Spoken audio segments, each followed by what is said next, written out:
When I first heard that this was happening and, started to do a little research, as a black woman, my first reaction was like, how are you going to get any honest reactions out of these white women?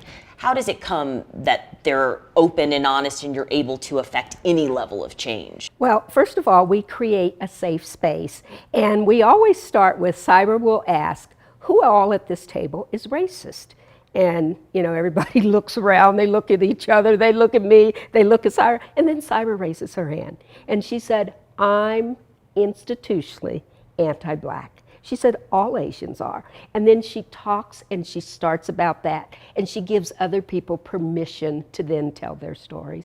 Tell me about that. Yeah, I mean, so if I'm not honest, how can we expect other people to be honest? And so that's the hierarchy. We'll say, who's racist? Me. I'm typically the only person or one of the only people to raise my hand. And okay, so you're not racist. Fine. Then Regina will say, fine, who would trade places with either of us? 0. We've done these dinners with hundreds of women at this time. 0. Fine. Gun to your head. You have to trade places with one of us. 100%. Who would they trade places with? Me. Okay, so So in 30 seconds, we establish, that you all are racist and that the hierarchy. Black at the bottom, white at the top, and the rest of us somewhere in between. So I'm part of this too. I'm on the receiving end of racism from white people, and I'm on the giving end. And until and unless we acknowledge our place in the ecosystem of power, nothing changes. What type of women are you targeting? Like, who is your ideal candidate?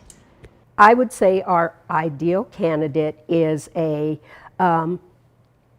higher income, mid to higher income, white, liberal, democratic, a white woman who believes themselves to be not racist. Yeah, I mean, I would say, yeah, exactly. White liberal women are some of the most dangerous people out there because they're the ones with, changing their Instagram profile to the black box and posting pictures of their kids doing lemonade stands for Black Lives Matter and end Asian hate. And the minute you expect them to do anything in real time, like, for example, calling out racism as it's happening, they are gone. They are out of the picture. So it's performance. It's performative, at least with, frankly, white Republican women who are openly fighting critical race theory and wokeness. Okay, you want us dead, so we're just going to go over there. You can actually just walk over there and get away from it.